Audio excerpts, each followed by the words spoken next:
आपण पाहताय झी 24 तास आरोग्य या विशेष कार्यक्रमात मी शिल्पा आपल्या सगळ्यांचं मनपूर्वक स्वागत करते। आजचा आपला विषय आहे आरोग्यपूर्ण भावी पिढीसाठी गर्भसंस्कार आणि या विषयावर चर्चा करण्यासाठी आम्ही आमंत्रित केलेला आहे ते डॉक्टर गीतांजली शहा यांना। अगदी थोडक्यात तुम्हाला त्यांची ओळख करून देते। MD आहेत, गेली 10 ते 11 वर्ष या क्षेत्रामध्ये त्या कार्यरत आहेत। गर्भावस्थेतली काळजी, गर्भसंस्कार आणि त्यानंतर बालक मेंदू उत्तेजन तंत्र अशा विविध विषयांवर त्या सातत्याने शिबिरं घेत असतात। सुप्रजेसाठी गर्भसंस्कार या विषयावर त्यांचं मराठीतच नाही केवळ तर त्याचबरोबर हिंदी आणि गुजरातीमध्ये सुद्धा पुस्तक प्रकाशित झालेलं आहे। याशिवाय गर्भ आणि शिशुसंस्कार मंत्र व पद्धती या विषयावर त्यांची CD उपलब्ध आहे। मुंबईत त्यांची स्वतःची 3 प्रसूतिगृह आहेत आणि त्याचबरोबरने नवजात शिशु अतिदक्षता विभाग सुद्धा आहे। नवजात शिशु ते 1.5 वर्ष हा जो काळ आहे या काळामध्ये विशेष ब्रेन स्टिम्युलेशन कशा पद्धतीने करावं त्यासाठी ब्रेन स्टिम्युलेशन बुक सुद्धा त्यांचं उपलब्ध आहे आणि नुकताच त्यांचं आणखी एक नवं पुस्तक आलेलं आहे ते म्हणजे गर्भसंस्कार इन प्रेग्नन्सी हे इंग्रजी पुस्तक। विशेष म्हणजे गर्भावस्थेतल्या शिशुची जी बौद्धिक क्षमता आहे ती कशा पद्धतीने वाढवावी याविषयी सविस्तर असं सर्वेक्षण जे केलेलं आहे त्यामध्ये केलेलं आहे। आपल्या स्टुडिओमध्ये सगळ्यात आधी त्यांचं स्वागत करूया। आपलं हार्दिक स्वागत। नमस्कार। आजचा विषय तुमच्या लक्षात आलेला असेल। मुळात गर्भसंस्कार ही जी संकल्पना आहे ती आज आपल्याला पुन्हा एकदा पुनरुज्जीवित होताना दिसते। पण थोडंसं आपण इतिहासात डोकावून पाहिलं तर अगदी जिजामातेला सुद्धा वाटत होतं की आपल्या उदरी यवनांचं पतन करणारा असा एक राजा यावा जो हिंदवी स्वराज्य स्थापन करू शकेल। अभिमन्यूची जी कथा ती आपल्या सगळ्यांना सर्वश्रुत आहेत। याचाच अर्थ असा की आईची जी विचारशक्ती आहे, इच्छा आहे, या सगळ्यांचा बाळाच्या जडणघडणीशी कुठेतरी एक जवळचा संबंध आहे जे पूर्वीच्या काळी नकळतपणे होत गेलं आणि या संशोधनाने सिद्ध झालेलं आहे की आपण स्वतः ठरवून सुद्धा असे अनेक चांगले बदल घडवू शकतो।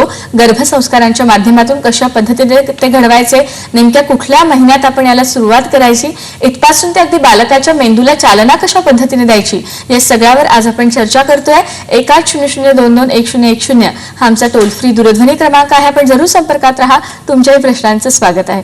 मला आता कार्यक्रमाच्या सुरुवातीला ही जी संकल्पना आहे त्याविषयी थोडक्यात आम्हाला आधी सांगा। आपण गर्भसंस्कार जेव्हा आपण म्हणतो तेव्हा बहुतेक वेळा आपल्या मनात असतं की काहीतरी आपण मंत्र बाळाला म्हणायचे का किंवा धार्मिकच गोष्टी, पण संस्कार हा शब्द फक्त त्याच्याशीच निगडीत नाहीये। भावी माता पितांनी शारीरिक, मानसिक व आध्यात्मिक दृष्ट्या बाळावर जे काय एफर्ट्स किंवा संस्कार केले जातात त्याला आपण गर्भसंस्कार म्हणतो। तर ह्याच्यात आईचा आहार, तिने केलेले व्यायाम, प्राणायाम, वडिलांनी बाळाशी साधलेला संवाद आणि त्याच्यानंतर मंत्र म्हटलेले या सगळ्या गोष्टी त्याच्यात येतात। किंबहुना फक्त प्रेग्नन्सीमध्येच गर्भसंस्कार नसतात। खरं तर प्रेग्नन्सी प्लॅन करायच्या आधी 3 महिने जागरूकतापूर्वक तुम्ही गर्भधारणा केली तर ते खरे गर्भसंस्कारची सुरुवात असते। त्याला आपण गर्भाधान संस्कार म्हणतो। बरं, आपण ह्या स्वसंस्कारांविषयी बोलूयाच। प्रेक्षकांच्या प्रश्नाला सुरुवात झाली आहे। दादर मुंबईतून पहिला फोन येतो, आपण घेऊया। नमस्कार, गायत्री बोलताय?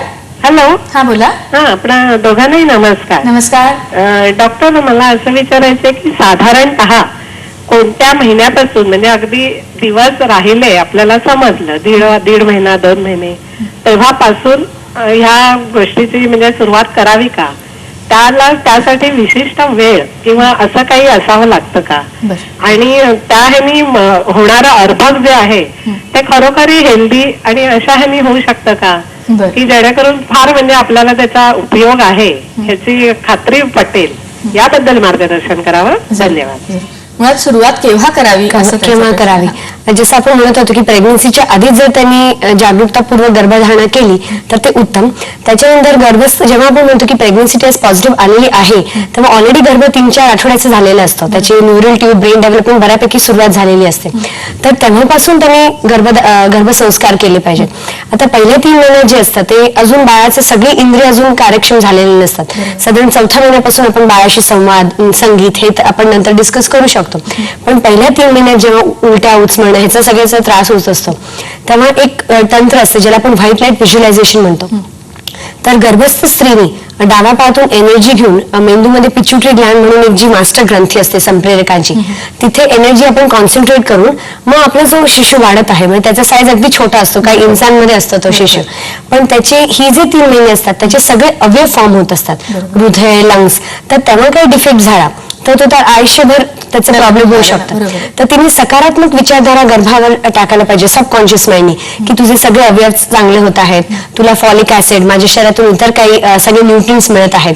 या सगळ्या गोष्टी तिने केल्या तर हा जो डेंजरस पिरियड असतो 0 to 3 months जिथे मिसकॅरेजेस, अबॉर्शन्स असतात, तेव्हा तिची सकारात्मक आणि पॉझिटिव्ह व्हिज्युअलायझेशन तिला खूप फायदा होतो. समजा जर आधी काही अबॉर्शन्स किंवा इतर काही प्रॉब्लेम झाले असतील या 3-4 महिन्यात, तर त्यांच्या मनात एक निगेटिव्ह व्हिडिओ कॅसेट असते त्या एपिसोडची. तर त्यांनी असं व्हिज्युअलाइज करायचं की माझा जो सर्विक्स आहे किंवा जे पिशवीचं तोंड आहे ते घट्ट बंद झालेलं आहे आणि आता काहीच प्रॉब्लेम मला होणार नाही, ब्लिडिंग होणार नाही आणि मी माझ्या पॉझिटिव्ह व्हिज्युअलायझेशन त्या गर्भाची वाढ करेन, त्याला पोषण करेन. तर हे मेडिटेशन आणि हे सगळे तंत्र अगदी पहिल्या महिन्यापासून चालू करू शकतात. तर बहुतेक स्त्रियांना वाटतं की चौथ्या नंतर एक्सरसाइज करायचं, मेडिटेशन करायचं, असं नाहीये. प्राणायाम आणि मेडिटेशन अगदी पहिल्या दिवसापासून तुम्ही चालू केलं तर त्याचा खूप फायदा होतो. बरं, थोडंसं मागे जाऊन विचार की एकदा आपण आई व्हायचं ठरवलं की त्यानंतर कशी सुरुवात करायची? काही औषधं सुद्धा त्यावेळेला घेण्याची गरज आहे का? खरं तर आईपेक्षा फादर्स, पेरेंट्स आपण जर म्हटलं तर जास्त चांगलं, कारण दोघांसाठी ती काळजी असते. बरोबर. अगदी दोघांची रिस्पॉन्सिबिलिटी असते की त्यांच्या शरीरातले जे ओवम आणि स्पर्म म्हणजे स्त्रीबीज आणि पुंबीज जे आहे ते जर हेल्दी असतील तरच येणारा गर्भ चांगला असेल. ते बीज शक्ती आपण म्हणतो. म्हणजे आपल्याकडे जर 10 बिया असतील, आपण त्या पेरल्या तर एक मोठा वृक्ष होईल. काही काही बियांचं तर झाडच येणार नाही आणि काही काही थोडेसे होतील. तर आता आपल्याला 1 किंवा 2च संतती हवे, कारण ते चांगले वृक्ष व्हावे, त्याचे उत्कृष्ट त्याला फळ मिळावी. त्याच्यासाठी मग आई वडिलांनी दोघांनी त्यांच्या आहारात काय पथ्य आहेत, त्याच्यानंतर फार तामसी पदार्थ हे सगळे बंद करून, सगळे जे व्यसन आहेत ते तर पूर्णपणे बंद करून 3 महिने तरी त्यांच्या शरीराला डिटॉक्सिफिकेशन द्यायचं. त्याच्यात काही वनौषधी आहे जे ते घेऊ शकतात, काही गर्भाधान संस्कारचे तंत्र आहेत जे ते करू शकतात.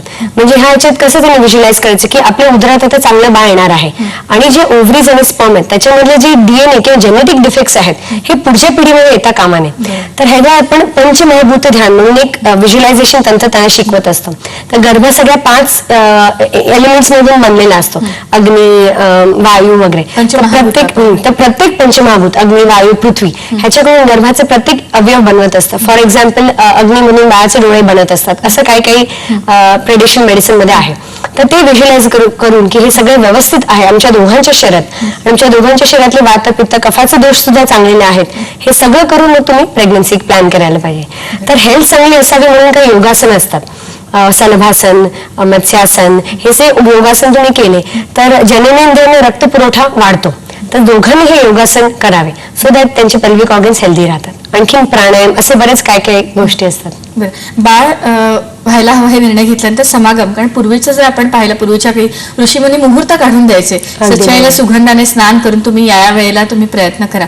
तर आज सुद्धा अशा पद्धतीने आपण काही करू शकतो. आता थोडी जागरूकता परत सुरू झाली, कारण अनेक वर्षामध्ये भावी पिढीला माहितच नव्हतं की आपण या गोष्टी करू शकतो. तर जे आपण गर्भाधान म्हणतो ते गर्भाधानाचे ते दिवस असतात, म्हणजे जेव्हा स्त्रीबीज बनून फुटतं, ज्याला आपण ओव्युलेशन म्हणतो, त्या दरम्यान जेव्हा समागम होतो त्या वेळापासून 3-4 आठवड्यानंतर तिला कळतं की ती प्रेग्नेंट आहे. तर प्रत्येक महिन्यात तिचे मेन्सेस असतो किंवा पाळी असतो तिला माहित नसतं की आपण प्रेग्नेंट आहोत की नाही. ते या 3-4 आठवड्यात त्यांनी जे संस्कार करायचे असतात ते महत्वाचे असतात. इनफॅक्ट ह्यावेळी जर ते धार्मिक त्यांना अनुष्ठान असेल किंवा त्यांना असेल तर गर्भधानाचे काही मंत्र सुद्धा आहेत. यजुर्वेद, अथर्ववेद, आपलं जे पुस्तक आहे गर्भसंस्कार इन प्रेग्नन्सी म्हणून, ह्याच्यात एक अख्खा जो सेक्शन आहे तो आहे की ती स्टिरिओफोन्स बाळाला लावते आणि म्युझिक प्ले करते. तर अगदी 2-3 महिन्यापासून हे चालू करू शकता तुम्ही. आणि गर्भस्थ बाळाला ते जे म्युझिक आहे ते उत्तेजन करू शकता. तसंच गर्भधारणेच्या आधी सुद्धा या सगळ्या गोष्टी आपण करू शकतो, ज्याला आपण प्री कन्सेप्शन केअर म्हणतो. त्या सगळ्या गोष्टी त्यांनी केल्या त्यांना जास्त फायदा होऊ शकेल. बरं, प्रेक्षकांचा आपल्याला परेल मुंबईतून पुढला फोन येतो, आपण प्रश्न घेऊया. नमस्कार, साधना बोलताय? हो. हा, बोला. हॅलो, नमस्कार डॉक्टर. नमस्कार, प्रश्न विचारा. हा डॉक्टर, मला 9 महिने म्हणजे 9वा महिना चालू आहे हा. आणि मला अजून उलट्याचा खूप त्रास होतोय. बरं, टीव्हीचा आवाज बंद ठेवा आणि न थांबता प्रश्न विचारा. आणि अजून जळजळ होते, उलट्या वगैरे होत आहेत मला. बरं. आणि वजन पण कमी आहे माझं. बरं, बहुतेक वेळा उलट्या उचमळ्या 3-4 महिन्यात संपत संपायला, असतात. थांबायला. आता अनफॉर्च्युनेटली 9 महिन्यापर्यंत चालू आहे, पण तसं काही प्रॉब्लेम नसतो. जर बाळाची वाढ चांगली असेल, सोनोग्राफीमध्ये ते सगळं चांगलं असेल, बाळाभोवतीचं पाणी चांगलं असेल, त्याच्यानंतर ट्विन्स मल्टिपल प्रेग्नन्सीची डिटेल्स आपल्याला माहित नाहीत, पण तसं जर सगळं असेल तर गर्भस्थ स्त्रीचं पण वजन जास्त वाढलं नाही किंवा इतर काय सगळे म्हणतात अगं तुझं पोटच दिसत नाही किंवा असं जे काही नेहमीचे ऑब्झर्वेशन असतात, हे ऐकून खरं तर त्यांनी घाबरायला नको, काळजी पण नको वाटायला. आणि उलट्या उचमळण्यासाठी जी बेसलाईन ऍसिडिटी आहे ती जरा त्यांची जास्त असेल, म्हणजे प्रेग्नन्सी प्लॅन करायच्या आधीपासूनच. म्हणूनच त्यांनी ज्येष्ठ मधाचं पाणी, म्हणजे जेव्हा जेव्हा शक्य असेल तेव्हा पाणी पिताना थोडेसे 2-3 घोट ज्येष्ठ मधाचे आणि पेपरमिंटचं साधा ज्याला आपण कॉम्प्रेस म्हणतो, म्हणजे 1 ग्लास पाण्यामध्ये 1 चमचा साखर घालायचा आणि 1 थेंब पेपरमिंटचं तेल घालायचा आणि येता जाता किंवा जास्त जेव्हा सेन्सेशन होत असेल तेव्हा त्याचे 2-2 घोट प्यायचे. तर पेपरमिंट आणि ज्येष्ठ मध ह्यांनी अतिशय रिलॅक्सेशन होतं. अरोमाथेरपीचे काय ऑइल्स आहेत, म्हणजे आंघोळ करताना आंघोळच्या पाण्यामध्ये 2 थेंब लॅव्हेंडरचं तेल घालायचं आणि त्या पाण्याने आंघोळ करायची. तर ह्याच्यामुळे जो रिगर्जिटेशनचं जे सेन्सेशन असतं ते बऱ्यापैकी कमी असतं, कारण फार औषध आपण प्रिस्क्राईब करत नाही, त्याच्यामुळे ह्या रेमेडीजनी शी इज टू हील असेल. बरं, आपण अशीच चर्चा सुरू ठेवूया, मात्र एका अल्पविरामानंतर भेटूया. पाहत राहा झी 24 तास.